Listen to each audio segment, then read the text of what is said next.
All right. I think we look good. Do we look good? Yeah. I think we look good. All right. We are recording. You can tell by the little box on the left there. So I will Okay. just.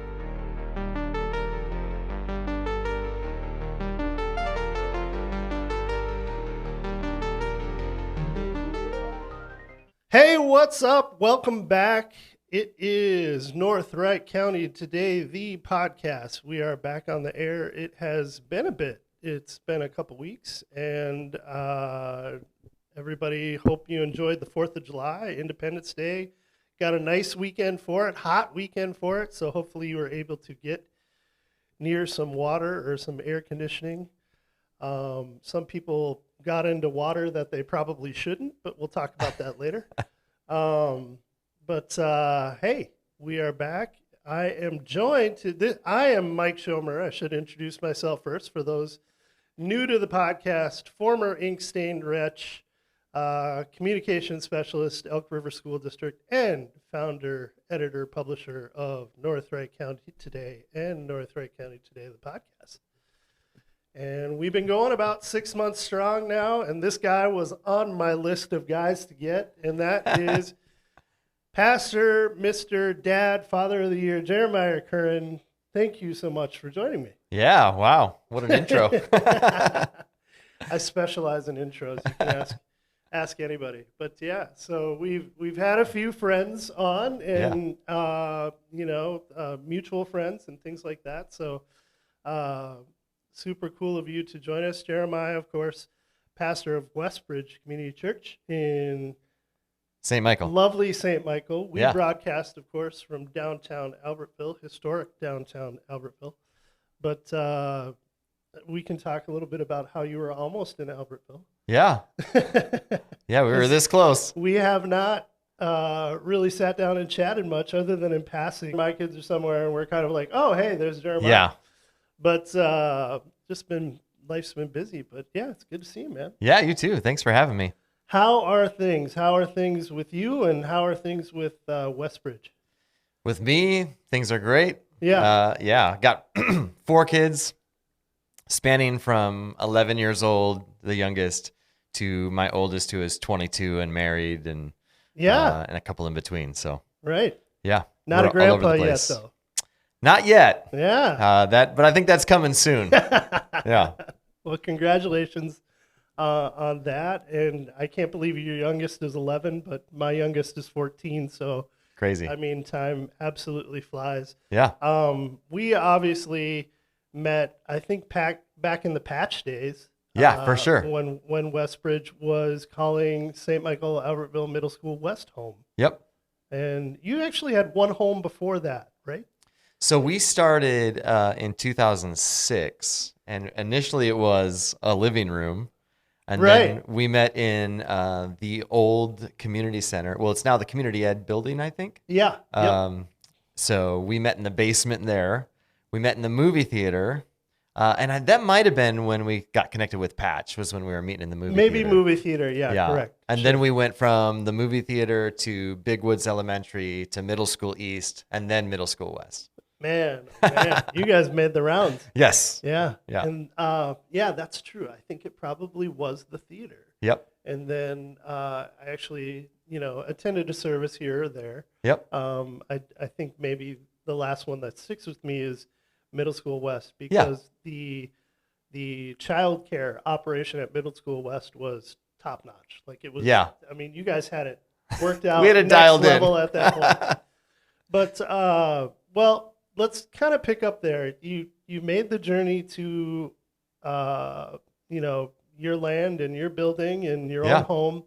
Tell us when that kind of commenced and how long you've been at your spot, which is on Frankfurt Parkway there in St. Michael. Yeah. We started raising money while we were in Middle School West and just went, okay, we have a great relationship with the school district, but we're still on a month-to-month lease essentially, and we could be homeless anytime, So the amazing visionary pitch at that point was, hey, we need to build something at some point somewhere. And Super specific. Yeah. So let's start raising funds for that.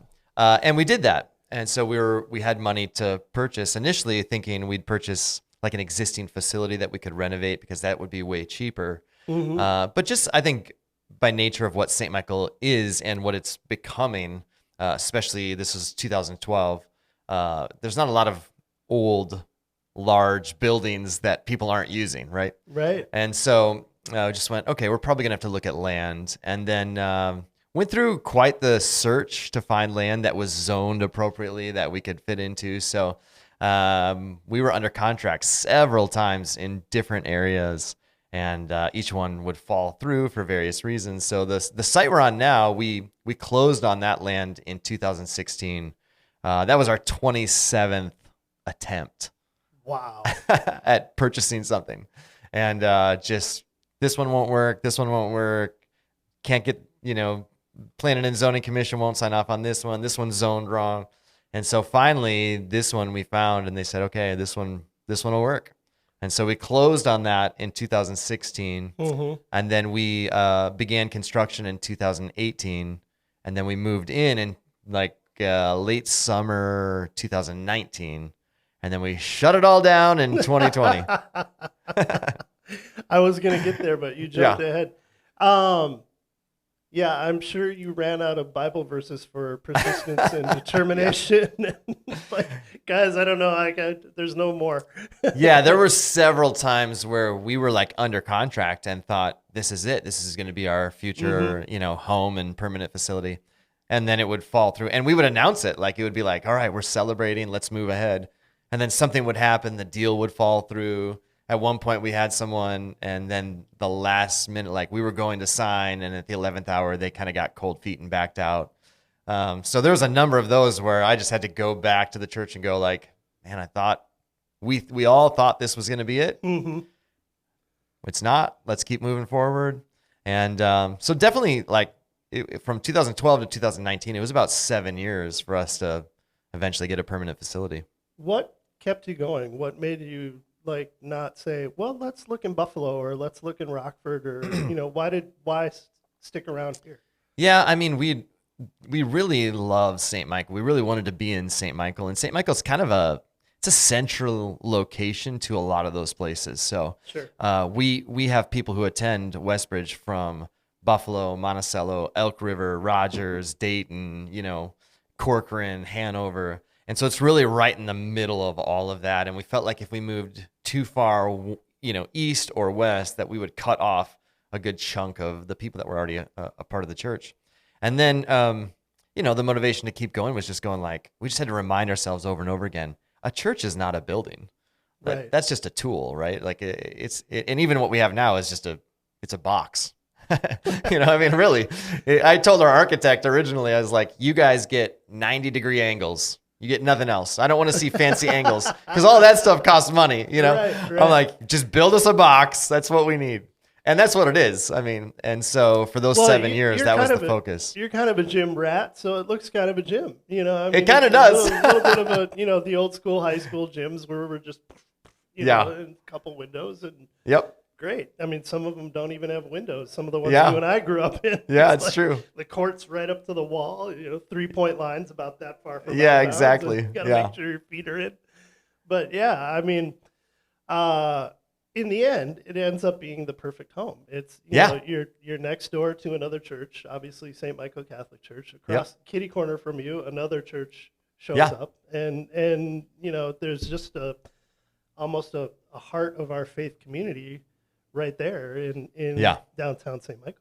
Yeah, and both Father Brian and Pastor Aaron are both really great guys, both really articulate and really different expressions. Like you have 3 churches that are 3 really different expressions of faith.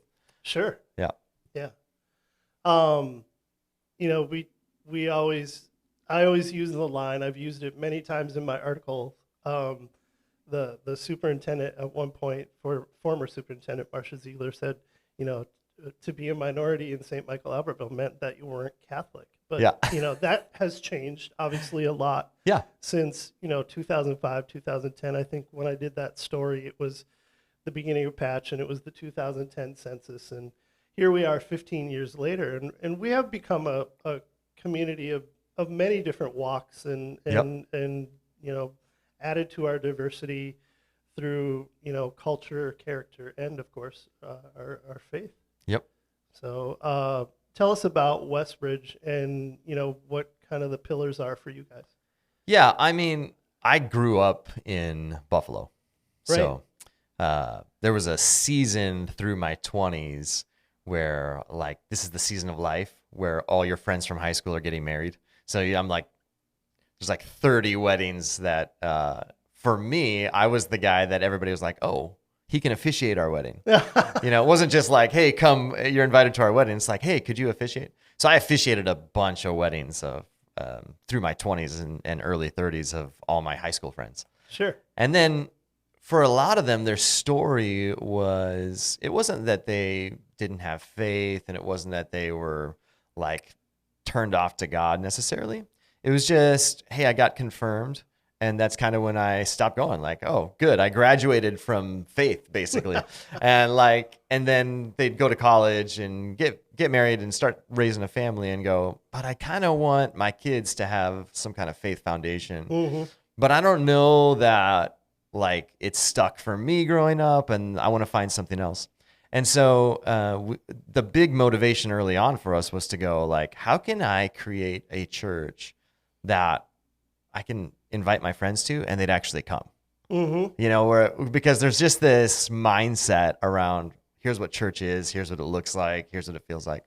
And it's a lot of thou shalt and thou shalt nots. And, Right. I show up, they tell me I'm doing it wrong. I already know I'm doing it wrong. The guiltier you feel, the more spiritual it must be. And then you send people home and have them come back next week for more. Mm-hmm. And I just wasn't interested in creating that at all. And so we had a big motivation was like, all right, I genuinely believe that, and still to this day, that people want to connect with God. And oftentimes church gets in the way. Sure. And so it was like, and it's never on purpose. It's unintentional that over time a church exists for years and then decades. And they just get kind of the natural gravitational pull is just inward. Mm-hmm. It's just like, let's make sure we keep happy those who are already here. Right. And over time, you lose sight of the fact that, well, the reason you started this thing was to communicate with the people who aren't here. That's the whole mission of the church is to communicate to people who are far from God what God thinks about them. And so over time, churches just naturally turn inward. Their language starts to change. Their values start to become about how do we keep people happy, not how do we risk things to make sure that we're moving forward. And so I just went in the beginning like, man, what if we could just remove the barriers that churches, they never put them up on purpose. It's always unintentional. But what if we could be really strategic and really intentional and just remove the barriers and just go, all right, here you go. Introduce people to God, let God do what he wants to do, and try to stay out of the way. Mm. And so that's what we've been doing for 19 years. Incredible. What I remember most is kind of as you guys were rolling, the mailers would come in the mail. Oh, yeah. And it would be this series of like, here's what we're talking about this season. Yep. Is that still the MO? Are you still doing some of that? And we still do mailers. Yep. And we send them out. So here's what's amazing just about the growth of this sort of Northwest corridor, right? Is we would do a full saturation of zip codes. Right. So just say to the resident of, and when we first did our first mailer in 2007, it was like 45,000 addresses. And the last one we did maybe 9 months ago was 92,000 addresses. Unbelievable. The same zip codes. Right. And it's like doubled in 18 years. Yeah. I mean, I've opened 2 schools in Otsego. It's crazy. And it's like, they're both full. Yeah. So it's a testament to the culture of this area, to people, liking living here. And the goal with the mailers for us has always been, nobody, if I don't already participate in faith or church or, whatever label you want to put on it, then I don't care how cool your church is because I don't go. So for us, it was like, we're not trying to sell you on church. So it was always, the mailers for us were always about the topics. Yeah. Like, hey, come and learn, like, hey, you might want some help in parenting. And we're going to talk about that for 4 weeks. And even if you're not a Jesus person or a faith person, but you're a mom or a dad, we think there's some good wisdom that you can at least take away and apply to your parenting. Right. So how hard is it to select a topic these days? Because it just seems like there's so much out there. There is so much out there. Yeah, for sure. It's hard. Yeah. But again, as a pastor, we're always going back to the scriptures. And so that provides a great foundation for us. And I think where a lot of churches, and I'm painting with a pretty broad brush, but churches that are moving forward and reaching people are going, how do I take what we feel are timeless truths in the scriptures and help people interpret that and contextualize that for the lives we live today? Right. And if you don't do that, those are the churches that are just, they're declining. They're in decline. People don't want to go there because they go, well, that's great. Abraham did whatever, but like, I'm trying to figure out how to deal with my 14-year-old, and I don't know how that connects. And so the goal for us has always been sort of one of our internal slogans and values is, if you can't use it on Monday, we won't say it on Sunday. Yeah, I think that's brilliant because I think a lot of people walk out of church on Sunday sometimes and they're just like, that was great. Yeah. It's our Sunday routine. It was good to see so-and-so in the aisle. Oh, that guy was in the hospital. Now he's back. But you don't remember anything from the actual service. Right. Because you've kind of gone through your routines, things like that. But I think the goal should be, you leave with something that's like, okay, this kind of sets the tone for the week. Right. And I can take this bit of knowledge and apply it to what I'm going to do this week until I get to the next message the next week. I think that's got to be a key, and I think you guys do that very well. Talk about the community that you've built. I mean, you've got how many members now, and thereabouts. I mean, obviously it fluctuates, but there's about. And how did you make it through COVID with your community? Yeah. Okay. Two questions. The first one, there's about 3,500 people that call Westbridge home. That's awesome. Our average attendance on a weekend always dips in the summer, but during the school year, around between 1,400 and 1,500 on a regular weekend. And you guys do 2 services? We do 3 right now. Okay. And the 4th service is coming in the fall. Yeah. So we just recently added a Thursday night option. Okay. And that's been cool. So we knew over the last 2 years, we've gone from 3 services during the school year. We would drop it down to 2 during the summer. And last summer we went, okay, this might be the last summer that we can drop down to 2. Might not be able to pull this off. Right. So we went, okay. And we know we have to add a 4th service during the school year because we're just out of space. And so then we went, Thursday night would be a great option. But if we launch it in the summer, when a lot of people go to their cabins and there's a lot of that kind of stuff going on, we can start to build that Thursday night service. Mm-hmm. So we are currently we went from 3 on Sunday morning to a summer schedule of 3 during the week, but it's 1 Thursday, 2 on Sunday. And then when we get to the fall, we'll hold on to Thursday and we'll add the 3rd Sunday morning back in. So then we'll be at 4 every week. And the goal with that is we're just out of space. Yeah. And you have how much help? We have 12 staff members now. Okay. Yeah. And so that's super helpful. And then, just an army of volunteers. Because the whole goal is we're a volunteer-led organization, really, volunteer-driven. So we can't do anything without the hundreds of people who go, let me take the gifts that I feel God's given me and let me contribute to this thing. That's awesome. So that's really the goal. And then COVID, man, that was... I think that actually might be the last time we talked because I think it might be. A few community leaders who are, I'm like, how are you doing this? And we kind of did some Zoom meetings and things like that. So. We just, you just do... Again, this is what's so helpful for us, having had this mindset of being portable for 13 years. Yeah. Right? So we didn't have a building for 13 years.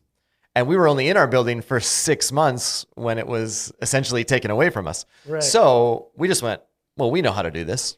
Like, we didn't have a building for 13 years. So, okay, we still know how to be the church. Right. So let's do that. So everything shifted literally in a weekend. I mean, the mandate came down Friday. Everybody shuts down. We launched an online campus on Saturday. And on Monday morning, we were serving meals to kids in partnership with Dumbros. We had a drive-through lunch operation set up. And so we were serving hundreds of meals Monday morning. And so we're like, all right, let's just pivot. Let's just serve. That's what we do. And so then it was slow coming back. This is so funny. Our first service back, we were running 3 services when COVID hit. Our very first service back, we had 12 adults. Oh. And so we had been shut down for, 4 or 5 months or whatever. And then we came back and we're like, okay, like we pulled out every other row. Our rows were like, 8 feet apart. And then we had like an X and an O or a 1 and a 2. I can't remember. And we're like, first service, you're sitting in these rows. Second service, you're sitting in these rows. Like we're not even going to sit in the same seats and just all this stuff. And then I got up to speak and it's like, dude, there's 12 adults in here. I guess it's wild. And and then for 2 years, somebody was mad at me every day for 2 years. So that was pretty fun. Because we're just so, our focus as a church and as a faith community is point people to Jesus, live like Jesus would live, love like Jesus loved. And so then when you do that, it's interesting, like if you try to mix politics with that, it gets really messy. Oh, for sure. So we just don't. We just go, we think there's some things that Jesus would do that kind of lean left. And we think there's some things that Jesus would do that kind of lean right. And so we're just going to do everything that we think Jesus would do. And so then you had people that are far right going, oh, well, clearly you're this. And then people that are far left going, well, clearly you're that. And you're like, we're actually just trying to love people really well. Yeah, I've always kind of gone with the Dan Barrero thing, where if you're making both sides upset, you're probably doing it right. Yeah. Jets and Sharks, things like that. Yeah. He uses that reference pretty often. So yeah, but there was something along the way. I think it was early 2022. So we were probably, 2 years past the origin of COVID. Mm-hmm. And we kind of started to turn a corner. And I think collectively, not even our faith community, but I think collectively almost as a society, I remember that as a turning point where people kind of went, I think we're past most of this. And I feel comfortable gathering again. And so our growth really started to resume at that point. Say what you want about vaccines or whatever, but I honestly think it concurred with, the rollout of the vaccination program. And people could drive through, get a shot in the arm, drive out, and say what you want about it now. But I think it gave us a little bit of foundation to say, we're back. I'm vaccinated. This isn't going to hit me as bad because vaccinations are not cures, they're treatments. Yeah. This isn't going to hit me as bad if I get it. I can go to church. I can go see a football game. I can, and it really did kind of, from school organizations to activities to theater to church, movie theaters. We all just kind of had like, okay, we can breathe on each other once again and not worry about, what we're breathing on them. And I think, definitely that end up the 2021 holiday season is really kind of where it was like, we're not doing that 2020 Christmas again, and I think things kind of got rolling. And as we got into 2022 and things like that, things really got rolling. And you guys, that parking lot's hopping. Between your services, you guys also do Bible studies and other programs for the kids and things like that. Yep. It's, it has become, you say it's just a building, but it's become a community hub for your faith. Yeah, for sure. And we've hosted all kinds of community things in there from, and we want it to be open to the community. Like, hey, if you want to use it, come use it. So we've had Boy Scout troops, and we do blood drives pretty consistently. We've got business meetings going on in there with like different community business leaders that just go, hey, we just need a space to meet. And we go, okay, come on in. Nice. So what's the future? Where's it going?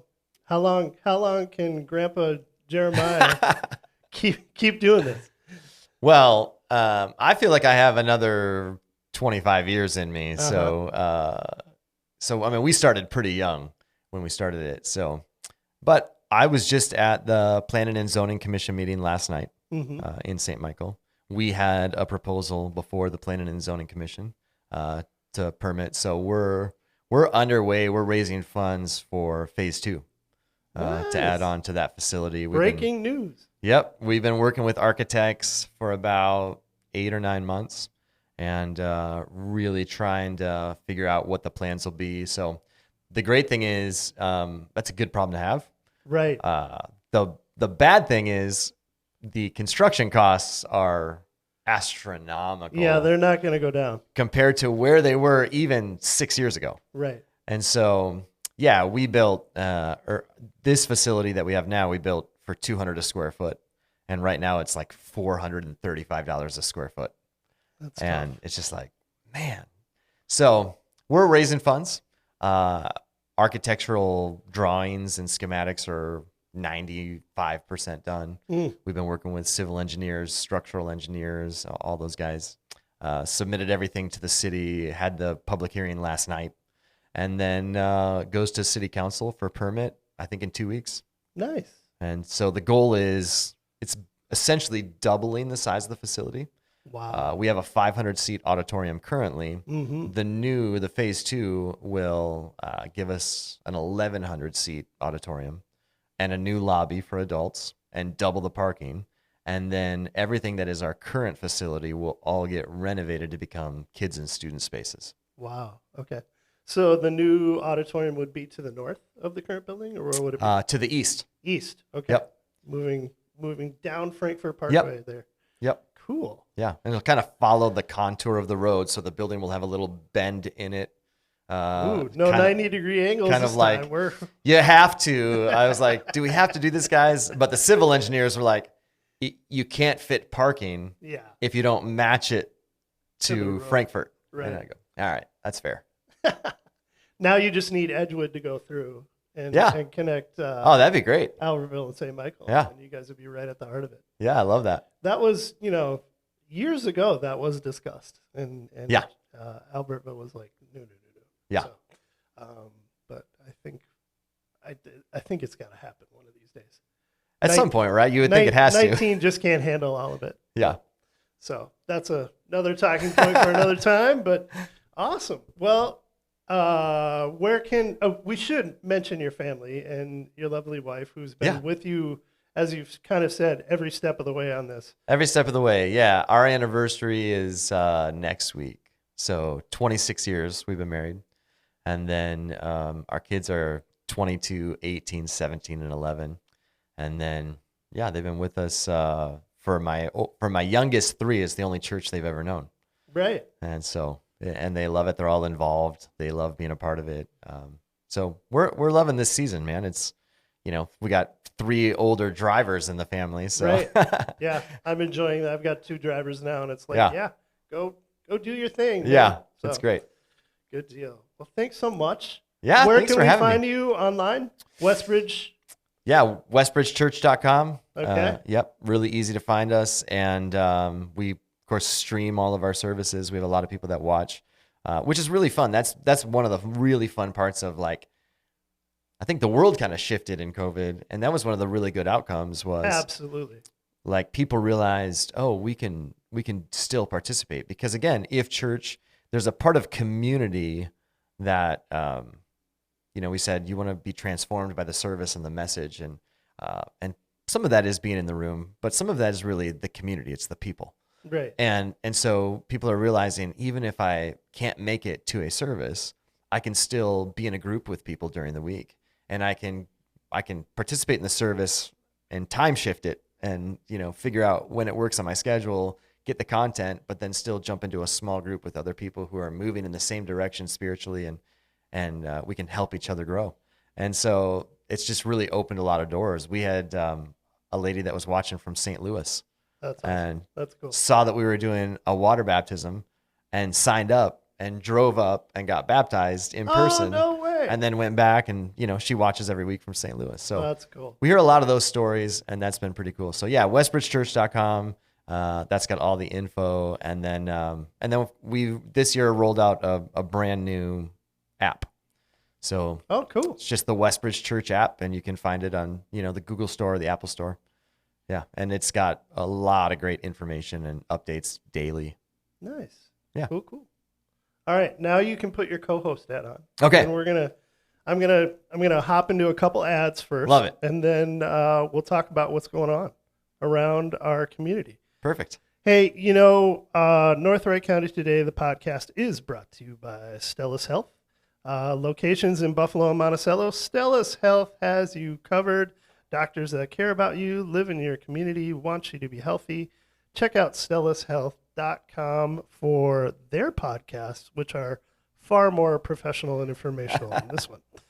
Hey, urgent care, skin care, pediatrics, your foot's bothering you, you got a cold, something like that. Summer colds are the worst, man. Yeah. Stellushealth.com, they do same-day appointments. You can do urgent care if you want to walk in there. Otherwise, located right next to the Monticello Hospital, Centricare Hospital there in Monticello, or next door to Buffalo Hospital. Stellus Health, Monticello and Buffalo. They also have virtual care too. StellusHealth.com. Visit their website or just go to them right from the North Wright County Today website. Hey, North Wright County Today podcast is also brought to you by Solutions Counseling Services in St. Michael, and Craig Renz and Caleb are over there and ready to rock because they have helped thousands, yes, thousands of people in the St. Michael, Albertville area, and now are there to serve you in Annandale, Maple Lake. Get help with your mental health because it should just be like physical health. We talked about physical health with Stellus. We got the brain covered too with our friends at Solutions Counseling. GetCounseling.org, an OG sponsor of North Wright County Today. Hypnotherapy, anxiety, trauma, marital issues, family issues, also virtual appointments because we all learned during COVID, virtual appointments are money. Right on Main Avenue, located off Thielen Drive, getcounseling.org. And you'll notice Nick and Sam aren't here again. Hey, it's the 4th of July, man. It's July, it's summer. They got things to do. So I'll carry the load, and Jeremiah's going to hang out with me. But yeah, as Nick would say, it was a great week at Deerwood Bank. And keep your eyes peeled because Deerwood's getting geared up for St. Michael Days and Nights. They always do the medallion hunt. So Nick's going to have those clues coming that first week of August there and find the medallion and win Nick's money. So that's a good way to go. Hey, DeerwoodBank.com, located off Melby and Highway 241, the bank building in St. Michael, right out there next to the new beautiful B&D building. Stop by, say hi to Nick, grab some popcorn on a Friday, and see what's happening at Deerwood. And, of course, the Selfie Company, which is our home right here, historic downtown Albertville. Sam can't be with us. She's super dance mom. But, of course, when you travel, what happens 90% of the time? You get sick when you get home. So she's got a little bit of a health issue going on. But, hey, Selfie is here. Senior students, class of 2026. Can't believe I'm saying that. But hey, get over here. It's raining like every other day. When are you going to do your shoot outside? Who knows? Get in here. They got backdrops. They've got studios. They've got awesome cameras. You want to do a podcast like we do? You can do that here too. Selfie Company on Facebook. Check them out and get all the links and contact Sam if you're interested. Studio space. Not expensive at all. It's super fun. Birthday parties, cool idea for the kids. They even have the set of friends. They got the coffee house couch, man. I mean, it's the best. So check out the Selfie Company. Hey, it was, you know who it was a good weekend for? Who? First responders. Wow. Yeah. A lot going on. A lot going on. Yeah. And we had here in St. Michael, and actually it involved a cast of dozens from many of our surrounding communities. We had a very daring rescue. The incident happened over the weekend. You had 8 tubers on the Crow River and looking to float. And, you know, the river's pretty high, you know, which happens when you get like 4 inches of rain in a day, like we did a couple weeks ago. And got hung up on some tree branches, and you can't see what's underneath you. The waterway and a couple tubes flipped, and people needed to be rescued. And I tell you what, Rogers Fire, Elk River Fire, Wright County Sheriff's Office, obviously. Yeah. Whole team answered the call. All 8 people rescued. Wow. And pulled off the river. And then up, you know, a little west of here.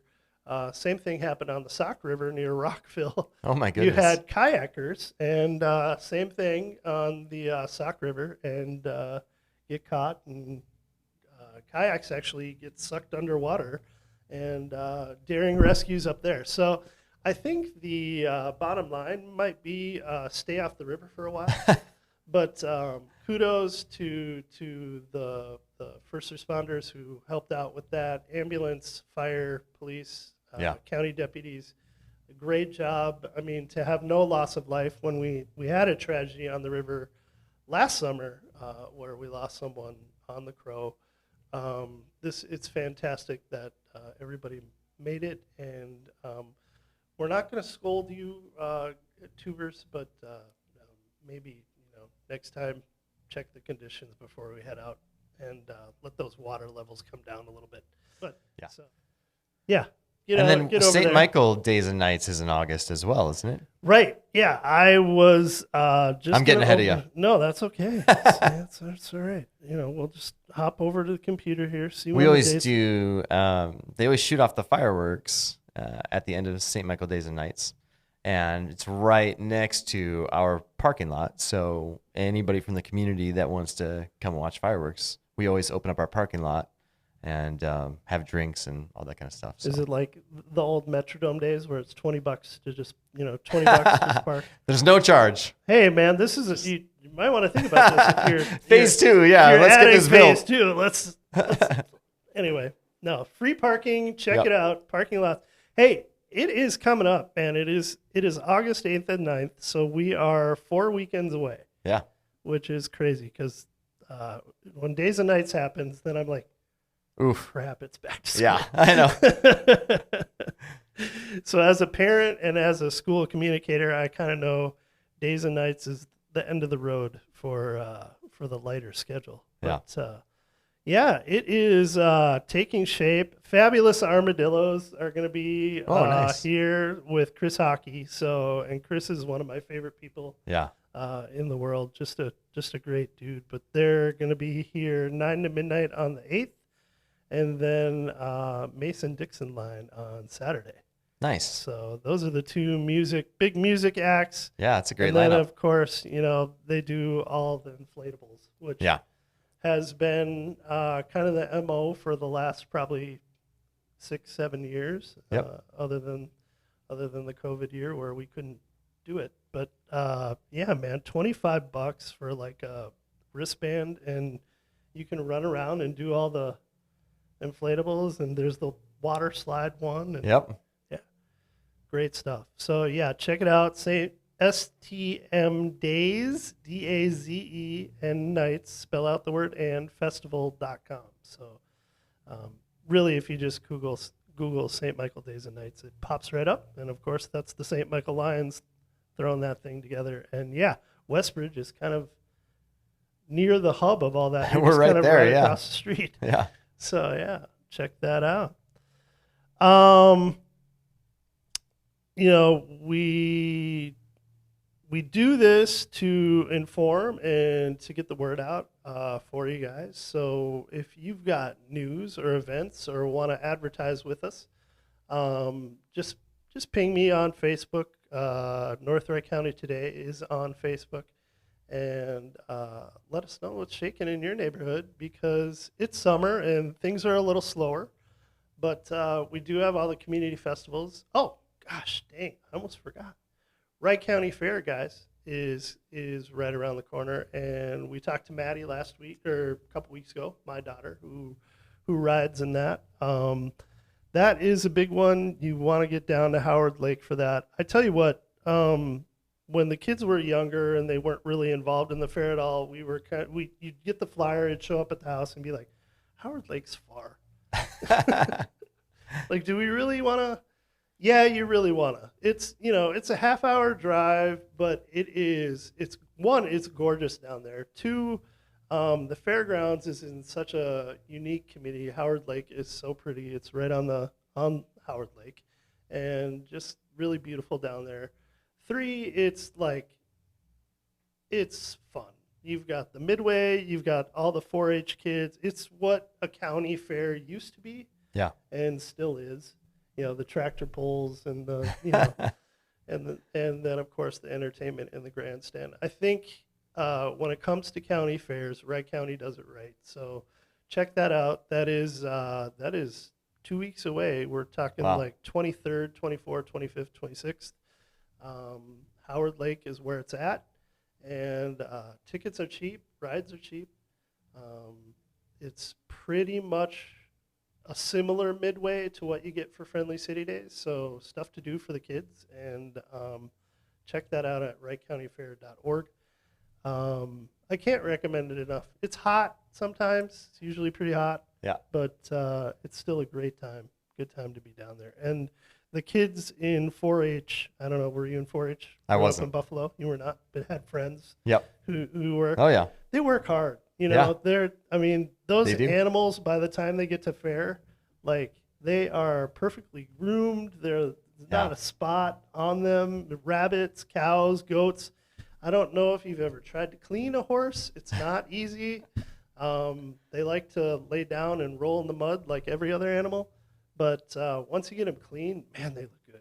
Yeah. They look so cool. So get down there and check those out. So what do you got? Anything you got going on? Oh, man. Any big events for you guys? Just the fireworks in the parking lot for us is a big one. We just finished a summer camp that we had open to the community. We had about 300 kids at that. So that was 2 weeks ago. And then I actually went to student camp with all the teenagers last week. I slept on a nice bunk bed, which consists of a, piece of plywood with a thin little camping mat. Felt great afterwards. It's been a busy 14 days for us between summer camp that we hosted, student camp, and we have a team that's returning from Dominican Republic today. Nice. So the last 14 days has been really, really busy. Good. And now we'll see a little bit of a kind of a lull here until we hit the fall. I feel like we give everybody a little break, from the end of July till mid-August when everything fires up again and you got all your school sports and the school clubs and things like that start rolling. And then you'll see one of our famous mailers coming out in the, late August and advertising what we got coming up in the fall. So. All right, cool. Look forward to that. Yeah. Hey, back to school time. All the lists are out there, and just make sure that, look out for our neighbors and things like that. Holly Seville from the STMA School Board has done a project for years. You can check that out, where they're collecting school supplies for kids. A lot of information about that on Project online. Pencil? Project Pencils, yes. Yep. So check that out. It's a great way to help kids in the community who might have a little less and need a little more when we get back to school in 2 months, which is crazy. That's crazy. Yeah. All right. Thanks, buddy. Yeah. Thanks for having me. We will call it there. We'll call it a week. It has been a good week back, and Next week, we hope to be back at full strength with Nick in the hot seat and Sam joining us if she's feeling better. And we will take a look at some of the events coming up in August, including more on days and nights. So, thanks. Awesome.